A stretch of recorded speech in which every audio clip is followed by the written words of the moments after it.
Bismillahirrahmanirrahim. Assalamualaikum warahmatullahi wabarakatuh. Perkenalkan, nama saya Diska Yuliasari.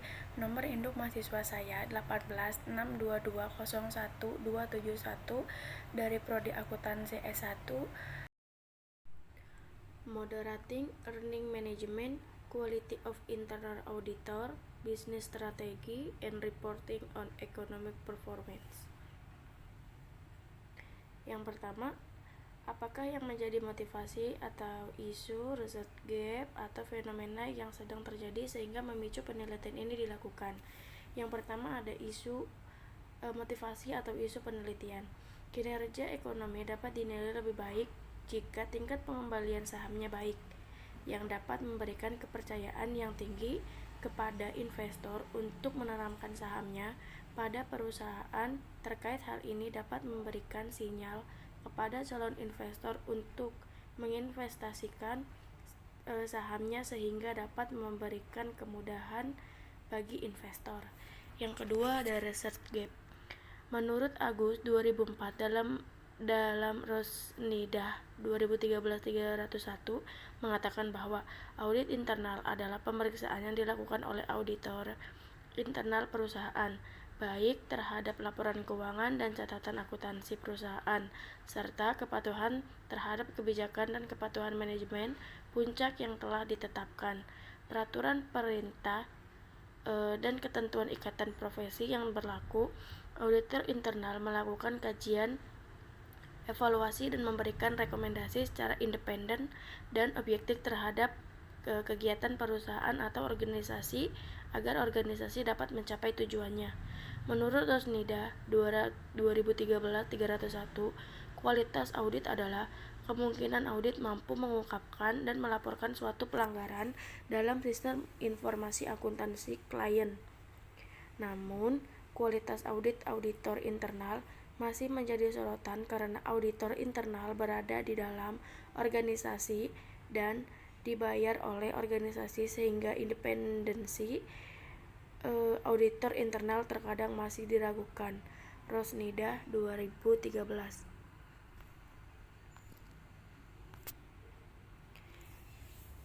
Selanjutnya ada fenomena. Beberapa fenomena manajemen laba yang menarik akhir-akhir tahun ini, salah satu perusahaan yaitu Garuda Indonesia yang melakukan manipulasi laporan keuangan tahun 2018.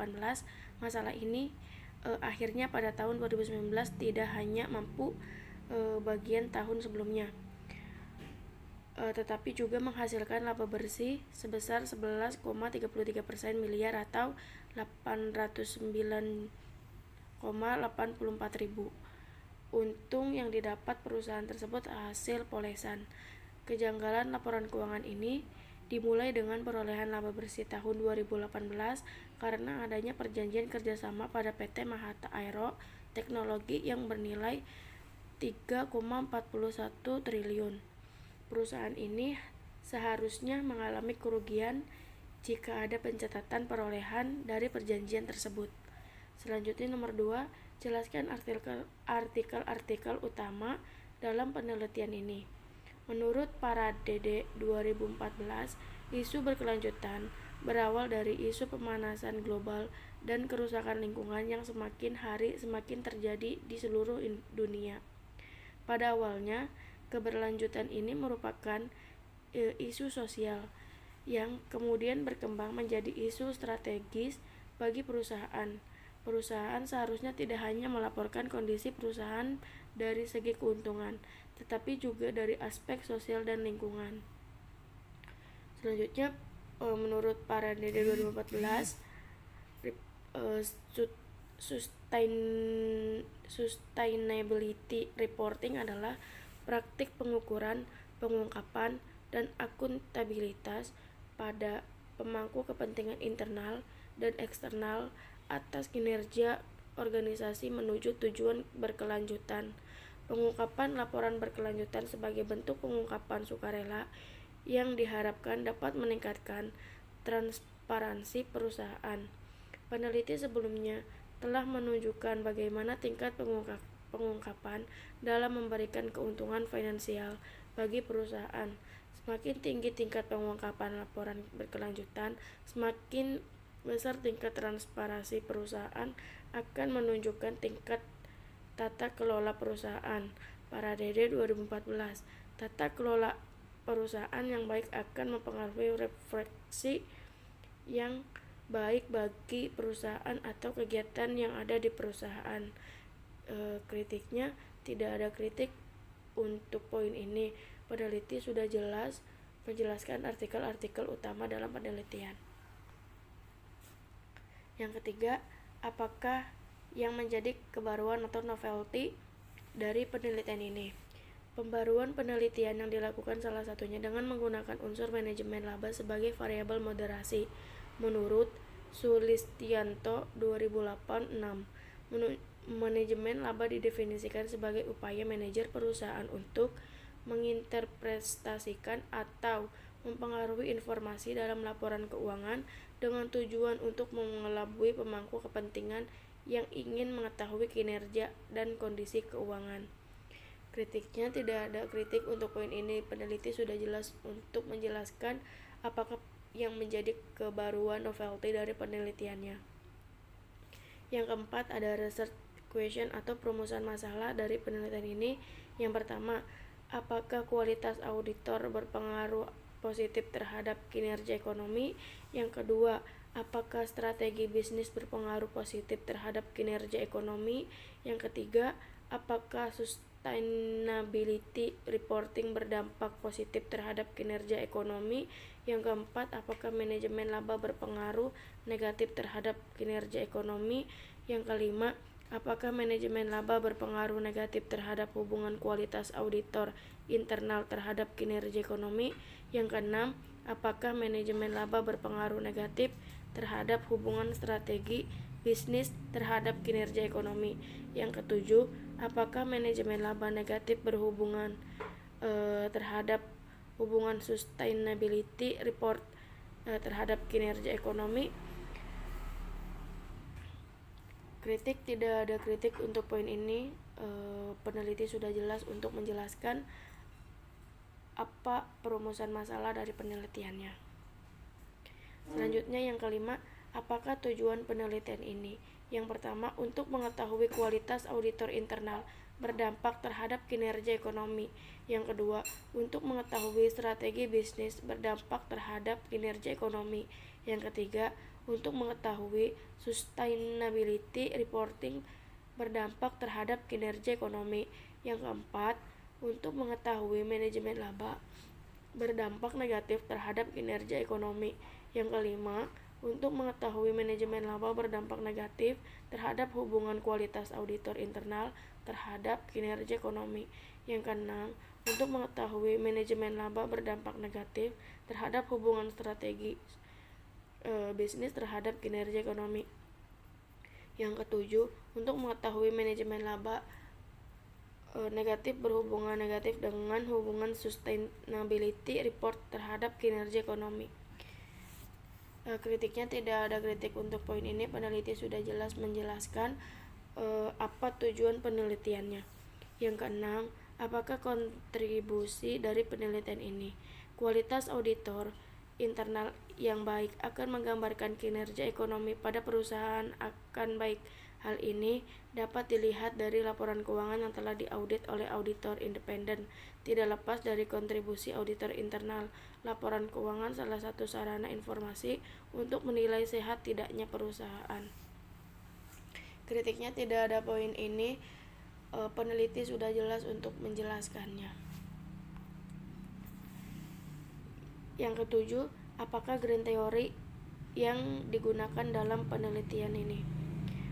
Teori stewardship terjadi karena adanya perbedaan kinerja yang timbul dari situasi struktural di mana manajemen eksekutif memfasilitasi tindakan yang efektif. Masalah yang terjadi adalah apakah struktur organisasi membantu eksekutif untuk merumuskan dan mengimplementasikan rencana kinerja perusahaan yang baik. Struktur ini memfasilitasi tujuan selama mereka memberikan harapan yang jelas dan konsisten, serta memberdayakan dan memperdayakan manajemen senior. Kritiknya, peneliti kurang jelas menjelaskan apakah grand teori yang digunakan.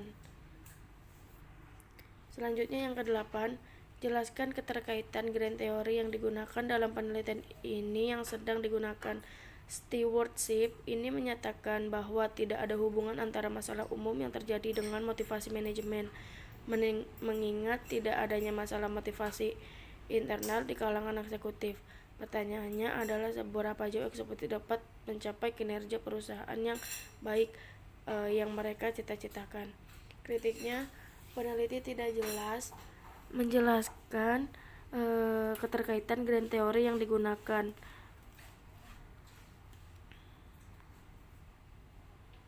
Di sini buatlah gambar kerangka konseptual. Yang pertama, quality of internal auditors. Yang kedua, bisnis strategi. Yang keempat, earning management moderating variable. Yang kelima, economic performance. Yang keenam, ada return of asset atau control variable. Kritiknya, peneliti kurang jelas menjelaskan karena tidak ada tanda untuk variabel X1, X2, X3 dan H1, H2, H3. Yang ke-10, apakah hipotesis penelitiannya? Yang pertama, H1, kualitas auditors internal berdampak positif terhadap kinerja ekonomi. Yang kedua, H2, strategi bisnis berpengaruh positif terhadap kinerja ekonomi. H3, sustainability reporting berdampak positif terhadap kinerja ekonomi. 4, manajemen laba berpengaruh negatif terhadap kinerja ekonomi. H5, manajemen laba berpengaruh negatif terhadap hubungan kualitas auditors internal terhadap kinerja ekonomi. Yang keenam, manajemen laba berpengaruh negatif terhadap hubungan strategi bisnis terhadap kinerja ekonomi. Yang ketujuh, manajemen laba negatif berhubungan negatif dengan terhadap hubungan sustainability report terhadap kinerja ekonomi. Kritiknya, peneliti kurang jelas menjelaskan hipotesisnya sehingga kurang dipahami. Yang ke-11, jelaskan metode penelitian yang digunakan. Yang pertama ada rancangan penelitian, yaitu menggunakan metode asosiatif. Yang kedua ada definisi operasional dan pengukurannya, kinerja ekonomi, yaitu ada ECP sama dengan PP ditambah DIV dibagi P0 dikurangi MERI, di mana ECP economic performance atau kinerja ekonomi, P1 harga saham akhir tahun, P0 harga saham di bawah tahun, DIV pembagian dividen, MERI median return saham tahunan atau return saham median tahunan. Selanjutnya ada teknik penarikan sampel, yaitu menggunakan metode purposive sampling. Kritiknya, tidak ada kritik untuk poin ini. Peneliti sudah jelas menjelaskan metode penelitian yang digunakan.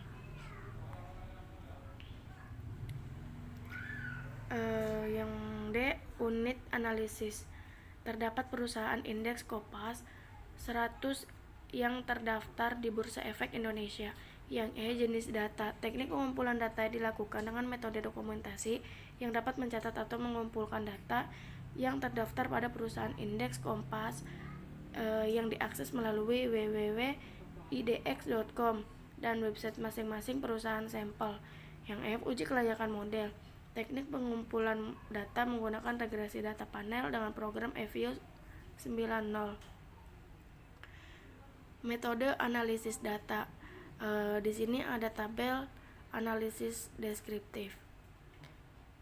Kritiknya, peneliti tidak menjelaskan secara spesifik untuk tabel analisis deskriptif. Selanjutnya yang ke-12 ada jelaskan persamaan regresi yang digunakan untuk pengujian hipotesis penelitian, yaitu A RIT sama dengan ditambah 1 RIT ditambah beta 2 RIT dikali SI ZEIT ditambah 3 RIT ditambah AGE IT ditambah beta 4 RIT dikali AGE SQIT ditambah beta 5 RIT dikali GRR PIT ditambah B6 RIT ditambah 7 GRM NIT 8 RIT dikali GRM SQIT.